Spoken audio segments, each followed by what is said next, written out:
Spring has sprung, but along with it come sniffs, itchy throats, and red eyes. And no, it is not due to the novel coronavirus, it is just allergy season.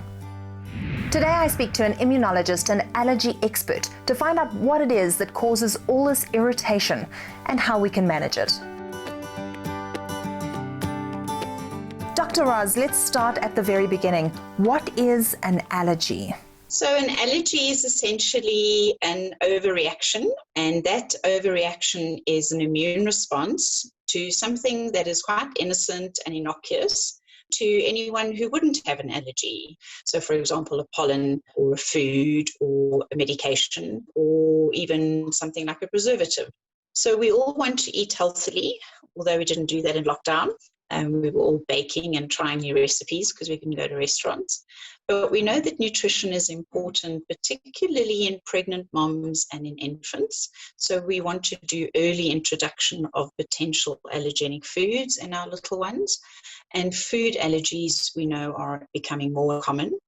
But we also don't want patients to have these fad diets and exclusionary diets that we see commonly in people that think they have food allergies or actually may have food allergies. Doctor, gluten is often labeled as the culprit. How significant are gluten and other food-related allergies? So food sensitivities are generally linked to your colorants and preservative allergies, and we are seeing more of those because unfortunately we're not eating good solid food. We're not eating food that comes from good old-fashioned Mother Earth. The gluten, that's a tricky one because a lot of people think they have a gluten allergy and in fact they don't. So gluten allergy is not as common as people think it is. But true gluten allergy can manifest in quite a serious way, and that would be celiac disease. And that's a complex disease because it also has autoimmune effects, meaning the body actually attacking itself. And it also has an immune deficiency aspect to it. So it's an extremely complex immune-related disease. Well, we're moving into spring, and with a change of season, what allergies are you picking up the most? We've been through quite a cold winter for the first time in about 10 years, and with that, that's brought the August winds, particularly on the Highveld or in Gauteng. One, that's a good thing because it will hopefully forebode that we'll have good rains in the summer, but it has also stirred up a lot of the pollution, and it also has stirred up our pollen allergens. Grass allergy in Gauteng is quite common.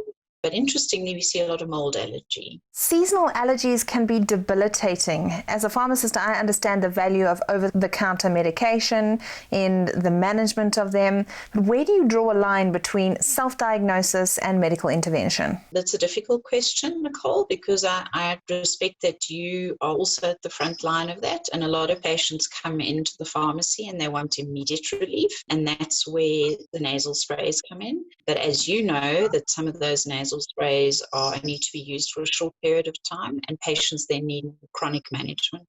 So there are therapies called immunotherapy where we actually desensitize the patient to their grass allergy or their dust mite allergy, and that's a long process. It takes 3 years, but it is a very worthwhile process, and the patients respond very, very well.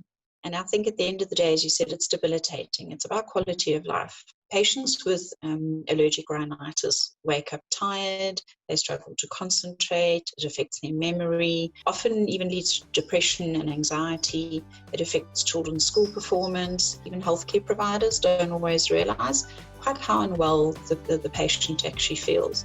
Thank you so much, Dr. Roz, for your insight. We all know the saying that prevention is better than cure. If you know that you are prone to allergies, make sure to avoid triggers as far as possible. Remember to take your prescribed medication regularly and also consult with your medical professional should your symptoms become worse.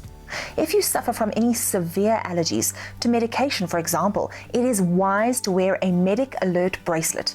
It could save your life in an emergency situation.